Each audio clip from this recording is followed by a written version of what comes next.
What's going on, guys? It's your boy Lazio Close, and we're back for another episode of the Kickin'Cleats pod. And my oh my, what a season of shithousery we have on our hands, ladies and gentlemen. And it's not even done. Like, the season's not even like halfway done. And we have players whipping balls at the back of players' heads. We've got other players calling each other clowns. We have former players chainsawing people's houses. Like, it's crazy. I love it. Let's start off with the nitty-gritty stuff. Let's start off with the city of Napoli. These guys, I'm going to tell this right now. I did something with Canale Quattro. May all know that I do something with Canale Quattro, and we do the Culture Quattro and stuff like that. We did our predictions for the Serie A. We said Inter, again, to winning. But I think Napoli is going to take it, only because Napoli is free. You know, sometimes not playing in European competition could be a good thing. It could be a good thing. And that's the situation with Napoli. They're free. They're open to do lots of, mixing around with the starting 11. They can screw around with players. They can put this player here, this player there, kind of build their team within the substitutes, within the bench as well, too. Bring up the youngsters. And I think Conte is that guy. Conte is that guy that domestically, he's the king. European and other competitions and stuff like that, he's just not the guy. He can't perform well. He's just never been that guy. But within a league, again, domestically, not that kind of domestically, but you know what I mean.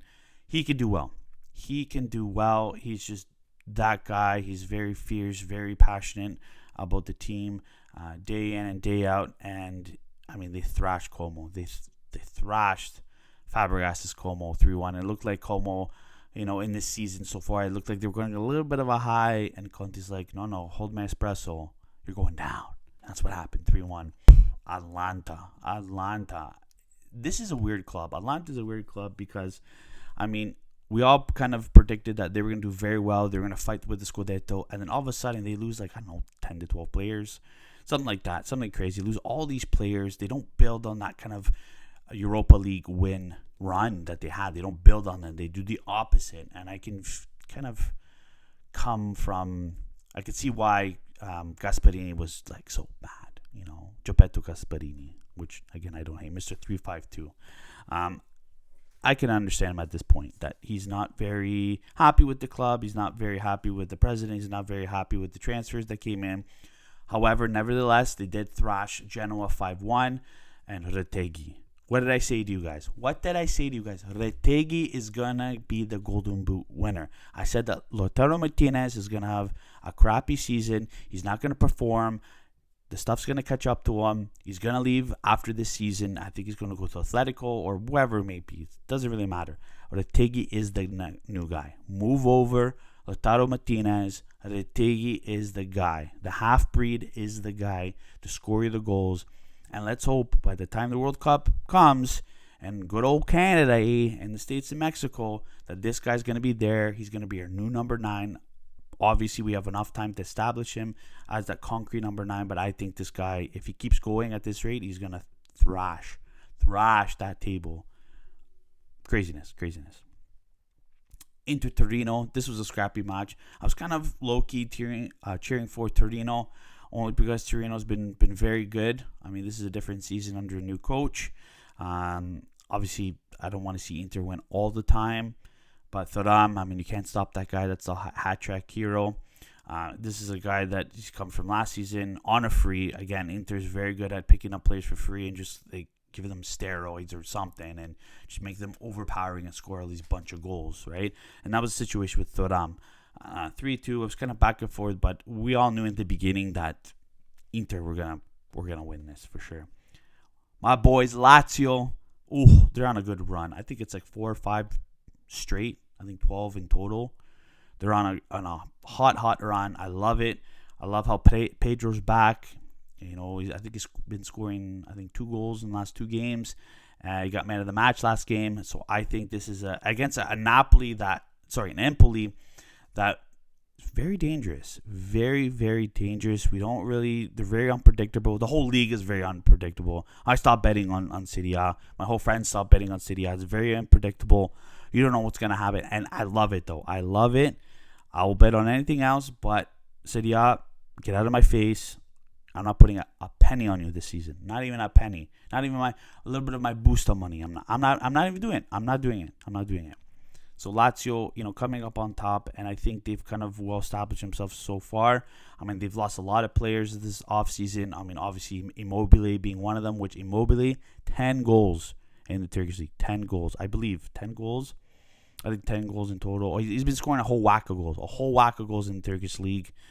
He's very established well in Besiktas, and I thought it was going to be a bust, to be honest, but he's just loving life. Not so much as his wife, Jessica. She can't really do too many TikTok videos with the scenery over there, but it is what it is. Juventus and Cagliari. Juventus, don't I love it that Juventus struggle. It just brings tears to my eyes. It's just streaming down my face. This is the first game that they conceded, and I think in about 6-7 games or something like that, they've conceded 1 goal, which is impressive. I think they beat that record. I think it was the first time since their history or of the club. I don't really fall into Juventus, you know me, but they've went through so many games without conceding a goal. Mind you, they've tied a lot of games, which kind of defeats the purpose, in my opinion. But I think that's impressive.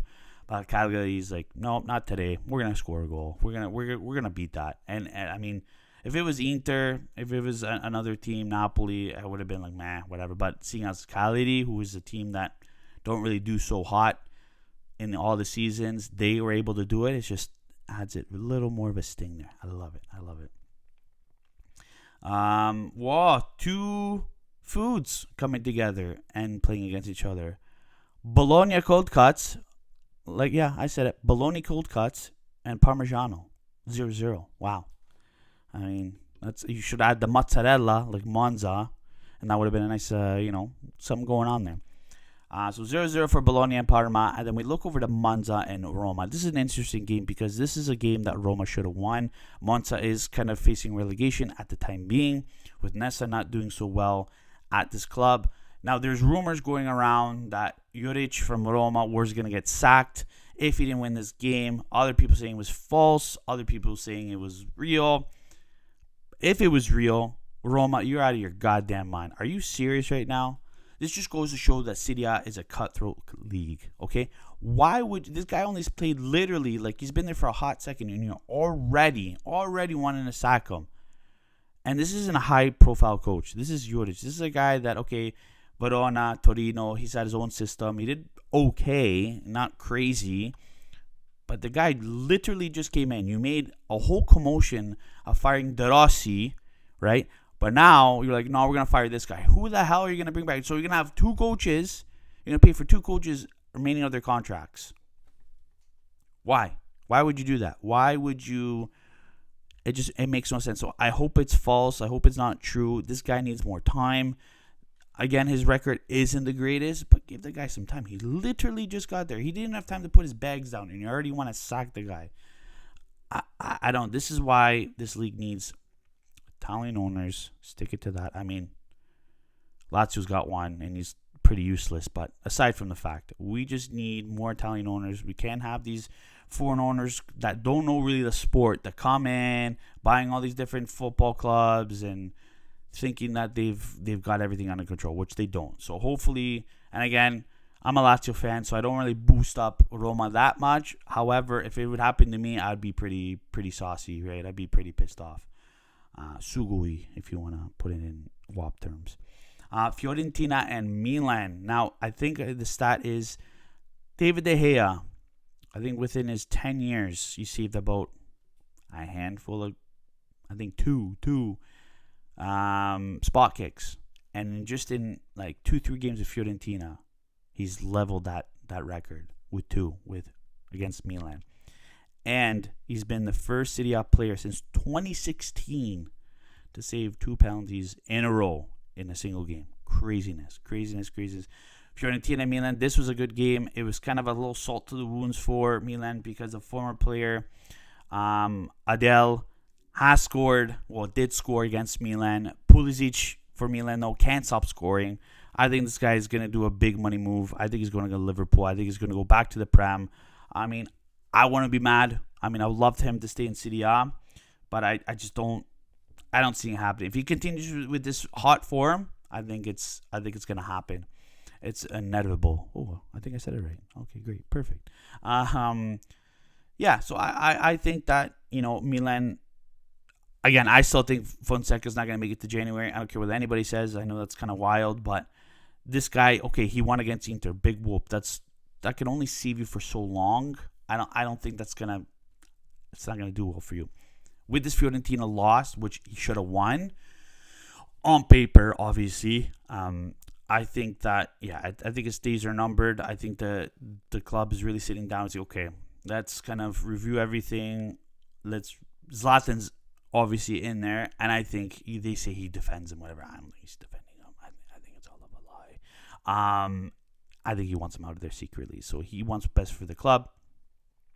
And again, we see Milan kind of the opposite side, where they hang on to these coaches far too long. I know Fonseca just started, but I'm just saying in general, they get these poor runs and they kind of hang on to these coaches, hoping and praying that there's going to be something good coming out of it, and then nothing comes out of it. And then next thing you know, it's too late. They don't qualify for something, they don't win this cup, or they get knocked out of a cup clash, or what the case may be, right? So those are the most important games in the Serie A season. Let's go over to the Premier League. And let's talk about the Premier League. Let's just talk about a little bit of shithousery. A couple weeks ago, big clash between Man City and Arsenal. And I'm kind of digging the villainy, like the villain FC of Man City. I'm digging it. With like all the courts going on, all those charges. I believe the other day, I think a big chunk of them were dropped. So, I mean, surprise. I don't think Man City will ever get caught. I mean, if they're guilty, I'm not saying anything. Allegedly, I don't know. I'm not saying anything. I think that, City, especially City with Pep, being more sarcastic, being more uptight at press conferences, being more kind of a smart ass, if you will. And then you look at Haaland, complete Jekyll and Hyde, 360 kind of approach he's doing. He's whipping balls at the back of, defenders' heads, Gabriel being one of them. I know it's the one time, but it was pretty funny. Then he goes to another Gabriel, calls him an ass clown and all that stuff, and goes up against Arteta and he says, be humble, and all that stuff. So I'm digging it. I'm digging the villain against the grain kind of approach that City's doing. I mean, you can only play nice for so long, and that's just me. I like pushing the buttons in this. Again, you can only be nice for so long, but once you see a player or a team start pushing buttons, I'm like, yeah, give me the tiramisu, give me the popcorn. Let me start eating and watching this. Yeah. So I really enjoy it. I think it adds more into entertainment. Obviously, I don't want players to get hurt. That's not what I'm saying. A little banter is nice. It's nice. Adds a little more flavor to the league. Adds, especially the Premier League. I mean, we all know it's known for its toughness, but it can get boring from time to time and predictable, right?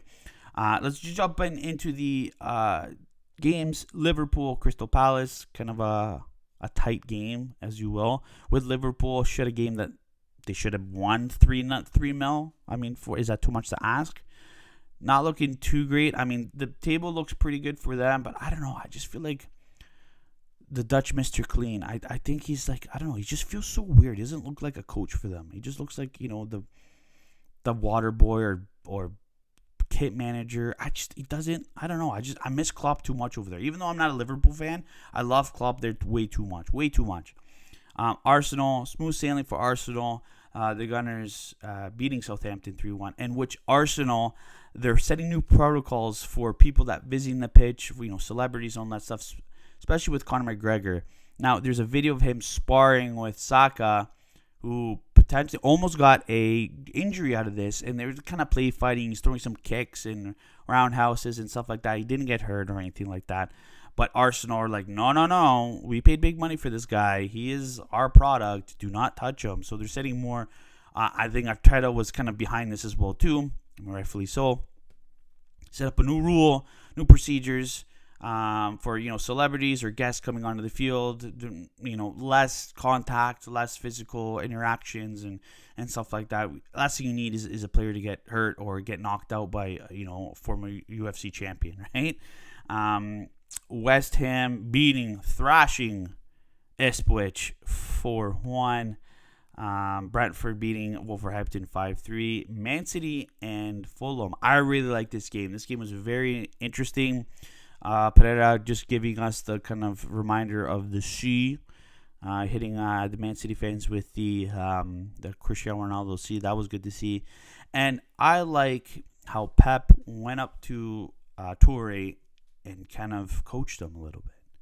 Like, you don't see this every day, that the coach goes to the opposing player and gives them, coaching kind of advice in a sense of, okay, you're finishing this way, or you should have been this way, or your positioning. Like, he gave them like tips and tricks on how to finish and how to position and stuff like that. Because we're seeing Toure kind of in a more of attacking role again as his times in Wolverhampton, right? We got some like a left back kind of sort of as he was kind of nearing his time with Wolves and stuff like that. But Pep going to him and said, okay, no, you should be here when the ball's coming this way. You should finish this way. You should finish with this foot instead of opposed to that foot.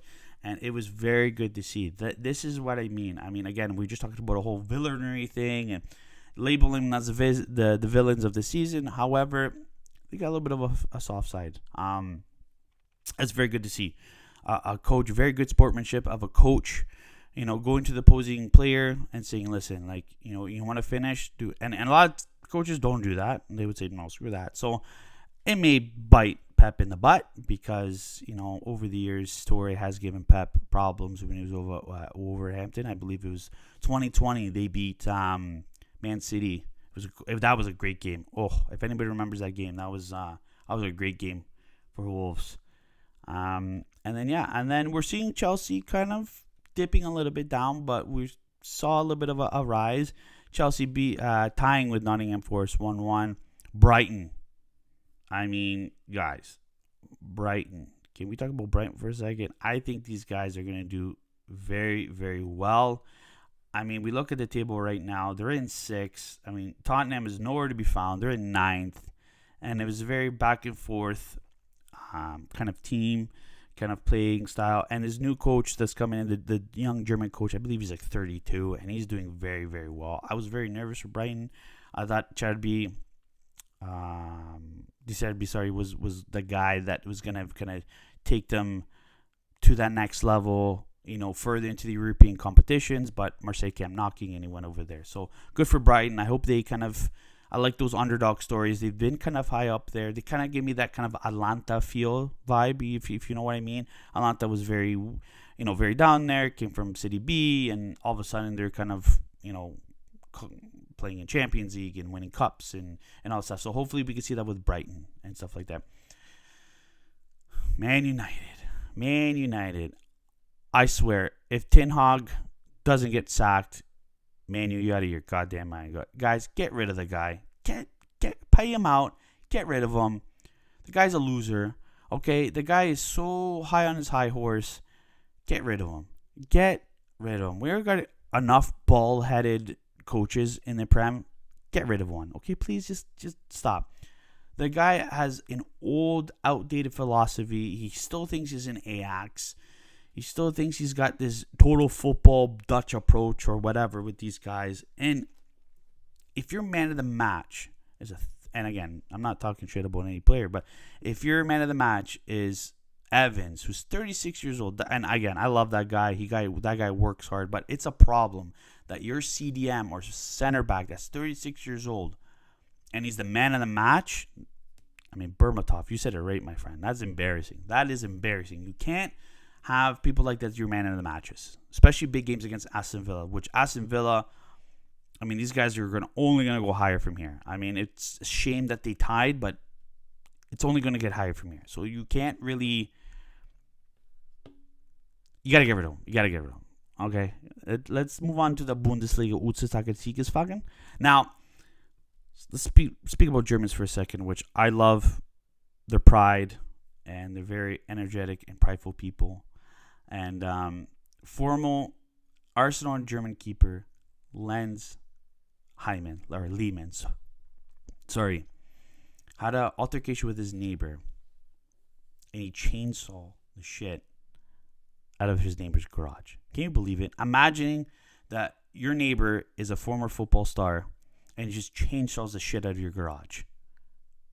Like, I would let him do it. I would pay to see that. I said, no, just do it. Chainsaw anything you want. You can even chainsaw my ex-wife. Nah. You know what I mean? Just like, I wouldn't be mad about that. I would not be mad about that at all. That's just, so you got to find 150 buckolas, 150,000 grand for chainsawing his neighbor's garage. And talk about shithousery. That is amazing. I mean, that's just great. That's all. I thought I'd just put it out there. That's just fantastic. So, Lehman, if you're listening, and I know that you are, I got a job for you. Anyways, so let's start off in the Bundesliga here. Leverkusen. Can we talk about the champions right now? What is going on with the champions? Leverkusen tying with a newly promoted team. I think Kiel, I don't know, whatever. They're up 2-0, and they blew it. And, I mean, as long as they didn't lose, that would have sucked. That would have been a shitty look for them. But Xabi Alonso, he's trying a new system. It's working so far. I mean, it worked against Milan this season and stuff like that. But I don't know. I think he's playing more on the offensive side more than the defensive side with his midfield. But I don't think it's working too well. Again, good thing he tied, but we'll see what happens there. Dortmund. Oh my God. I can't believe Dortmund. I mean, they're my team. I love Dortmund. But they go on these little hot streaks, which I love. And then they just shit the cock out the bed with these little small teams. I don't get it. It drives me nuts. Nuts. Big game of the weekend, though. Frankfurt and Bayern Munich 3-3. I think that Frankfurt are back. We saw Frankfurt about a couple of seasons, when they had Boateng and they had a kind of an elite kind of squad that they were, competing for Champions League, doing well. But I think his name is Omar Al-Mashoush or whatever, Prince of Egypt they call him. 8 goals in the Bundesliga. He's tied with Harry Kane. I think he surpassed Harry Kane. I think Harry Kane has got 7. This guy's got 8. Big clubs are after him. Arsenal, Liverpool, they're already after this guy. He's quick. He's smart. He doesn't look physical, but he has that physical presence on him, and he knows how to score goals quick. So, big game. He did save it for Frankfurt scoring at the 90th minute, +4. So, I mean, this is a guy that everyone's got to watch out for, and they got to do it, right? Moving on to League nothing too crazy going on in League I mean, we have new leaders. We have Monaco. I think we're going to have a new winner, hopefully. I'm getting sick and tired of PSG winning all the time. I'm really getting sick of it. But Leo's David, our Canadian boy, could be going to Newcastle. Yes, so David's could be going to Newcastle on a free. So we'll see what happens there. He's also linked to Inter. He's been linked with the Inter a couple more times. He's actually talking to his Canadian international teammate Buchanan, getting some tips, getting some insiders. How's Italy? How's the pasta? How's the team? How's Inter? Should I make that move or not? And stuff like that. So apparently there has been talks between the two players and stuff like that. Speaking of Lille, they did beat Toulouse 2-1. And again, we're seeing another team that is, we've kind of saw them winning at one stage. They won the league about a couple years ago. And then they just slumped after that. Lost quite a bit of good players over the years. But we see them kind of doing well. And as you see right there, they're in 5th, not bad. Monaco we see in 1st, PSG and Marseille the top 3. So hopefully we see someone getting into that. We see better teams kind of winning the league and stuff like that. So now the topic of today's episode, I know we talked about the shithousery and stuff like that, but another topic we kind of want to get into, and La Liga we'll talk about some other time. La Liga, it's La Liga. We know who wins, we know who loses and stuff like that. But before we go, the one kind of situation I kind of want to talk about is the Pogba saga. Now, Pogba, it's kind of obvious. I think he already did it, or they're going to do it. It's maybe literally happening right now. Pogba is terminating his contract with Juventus. It's going to happen. If he stays, it's kind of pointless. They don't really need him. Thiago Motta says it's up to the club, but we all know he doesn't fit his system. It would be nice playing alongside Douglas Luiz, but he's a big risk. He hasn't played. Yeah, he trains, but he's doing more dabs and funky shit with his hair rather than playing and training and stuff like that. We all know that. He's a very characteristic guy. Now, we all know MLS or the Habibi League is the next kind of life for him. But I think we all are saying the MLS. Let's just say it's MLS, right? And it's rumored that, the big three, the big rich or the lavish clubs, let's say Inter Miami, LA Galaxy, LAFC, they want them. Obviously, there's DP spots that have to be kind of changed around. They're going to have to do that, or whatever the rules do that. I don't really look into that. However, could you imagine, and I made a post about this, could you imagine, and would you guys, TFC fans, if you're listening, and I know that you are, come on guys, you're listening. If you could, now I'm going to pick a player, and we only know who this is. If you could pick one player, which I'm going to pick it for you because we all know who it is. If you could pick Insigne, sacrifice Insigne. Okay, we're not going to pick Berna because I love Berna. We're not going to pick Osorio for obvious reasons. I think Insigne is the last man out. If we would have picked Insigne, okay, sacrifice him for Pogba, would you do it? And man, the people are going off in the comments. Off. It's between, yes and no, and people saying, oh, you're out of your mind. Other people say, yeah, I would drop Insigne. Now, I personally would. Now, Insigne is my boy. He's my Italian boy, but sorry, man. I would do it. I would let you go, man. I just, if you look at his stats, which they were a little bit from last year, okay, the last season, not this one that just passed, but the one before. I'm just going to read out the 2023 stats. Just start off with the bat. 20 games played, 4 goals, 4 assists. Not bad. Pretty good. 2024, 4 goals, 5 assists. Again, not really much craziness there. It's just not, injury prone. Just not the guy that... And it's funny. We're down like 6-1. He scores a goal and he goes nuts. Like, come on, guy. Like, I know you're not doing it for the team. You're doing it for you. So, I don't know. I've always said that this whole Lorenzo Insigne to TFC thing was just like kind of a bust of a move to begin with. The guy, opposed to Berna. Berna is more of a people person. He loves helping out the,